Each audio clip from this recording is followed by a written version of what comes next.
Hey lock lovers, it's me, Natty Ann. I am outside in nature, the best place to be in my opinion. I just love being outside. I get a sense of calm. I get to think, reflect, remember, and just be one with nature. I feel so calm right now. Fall is the perfect time because when the season change, it just becomes so beautiful with the leaves changing colors and the leaves falling.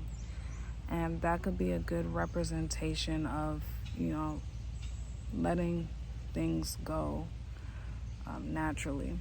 And I came across a post by someone in the natural hair group on Facebook, and I'm sure a lot of you are already in that Facebook group. This group, people don't only talk about natural hair, they kind of talk about anything they want to talk about. It's almost kind of like a hair salon. So, when you'll have like girl talk in the hair salon, you talk about any and everything.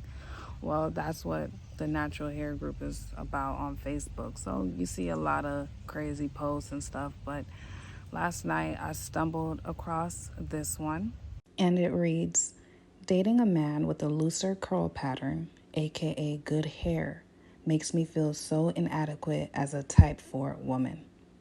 I'm trying to unlearn the self-hate. I love my hair and texture until he pulls his hair out. He loves my natural hair, and that was one of the reasons he even messaged me.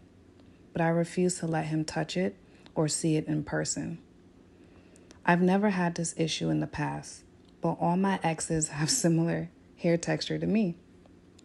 Deep down inside, he has the hair texture I wished for as a kid. I feel so bad for even feeling like this." I just thought it was very deep. At first, reading it, I'm like, come on, are you serious? But after, rereading it and really thinking about what she said, I think it's so crazy how people let experiences that they've had in the past kind of just hold them down for life.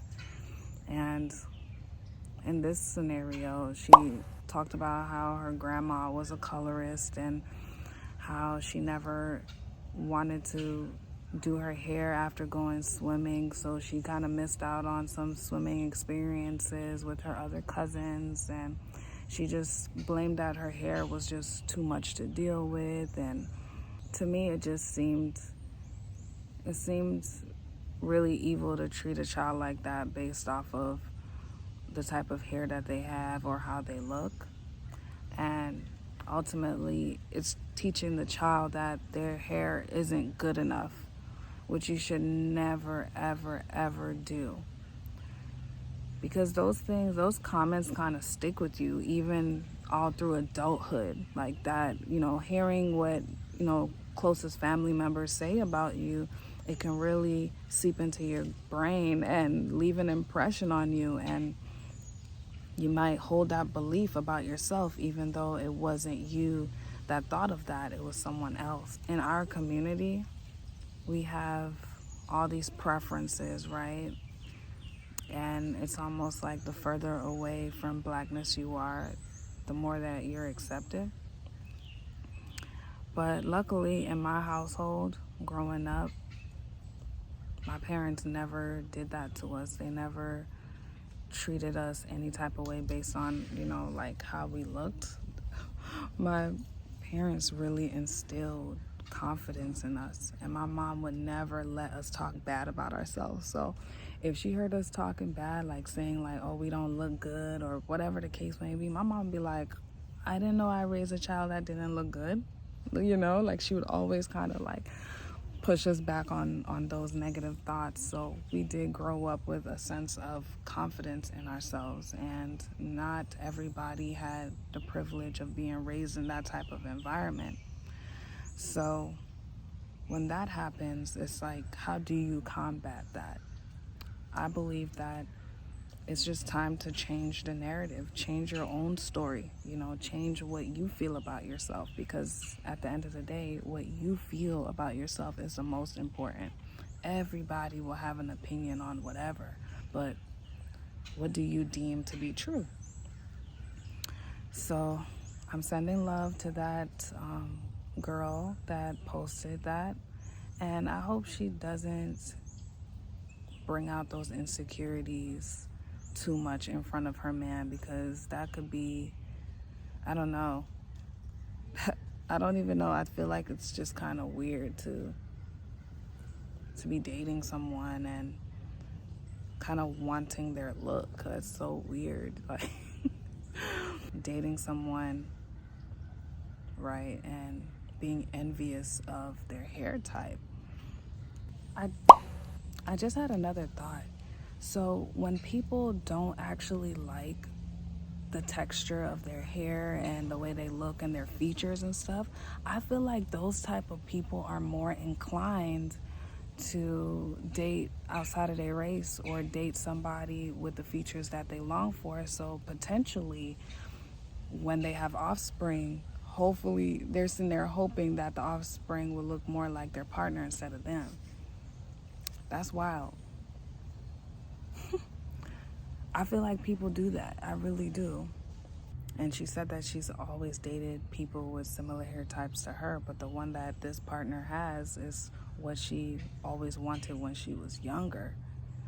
And I just feel that that is so crazy. And to me, I feel like we are so interested in having the things that we don't naturally possess.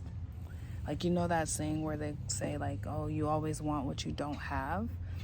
That could be true to some extent, but it's time to look at what you have and make the best of what you have, so you will want what you have. You know what I'm saying? It's like you'll never be satisfied if you're always looking for something else than what you possess. But, back to the girl and her partner with the good hair. I hate that term. Don't let me even get started on that term. That's her words, not mine. But the photo that you actually see on the left is her hair. That's a picture of her.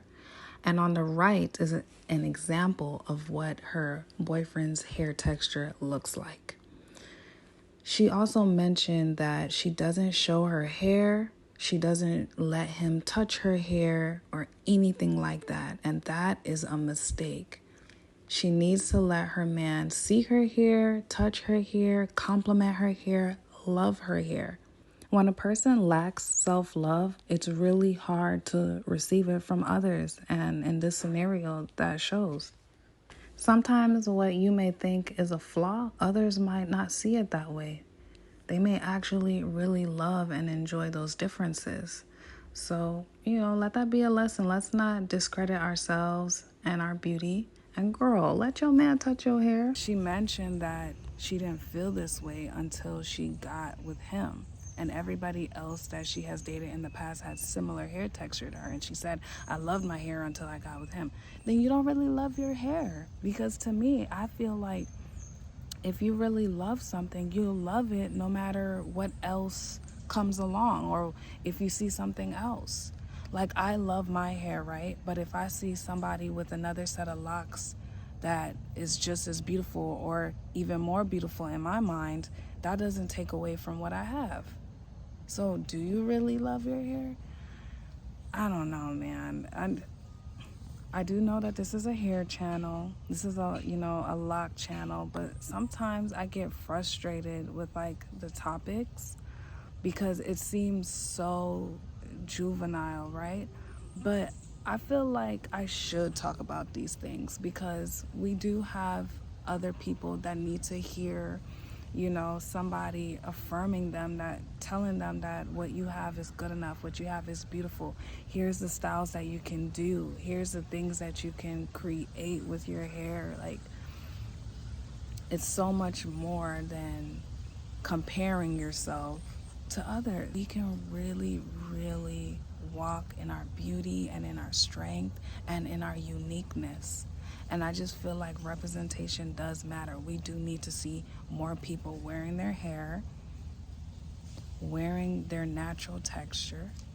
Because when we don't see that, it's like, what do you have to go off of? If you're only seeing one type of beauty and you don't have that, it'll make you feel like, well, damn, I need to figure out a way to look like that because what I have isn't good enough.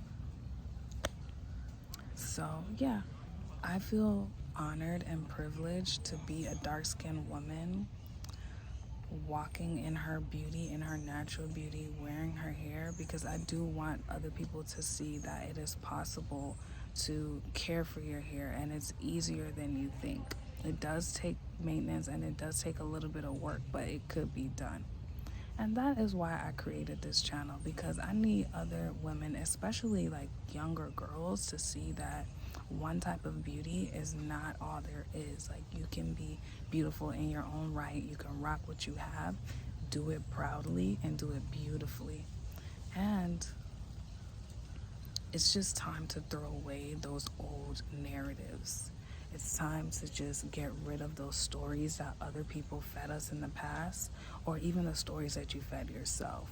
Change the narrative. Best luck to her. I want her to regain that confidence in herself, because guess what? If she decides to stay with that man long term, she's gonna have to be able to look at him and his hair and all of his glory and still feel beautiful about herself. Have you ever had a scenario where you were just so jealous of somebody else's hair, and somebody close to you at that? Let me know in the comments and let's discuss. Let me get back to my little meditation. Love you guys. See you in the next one.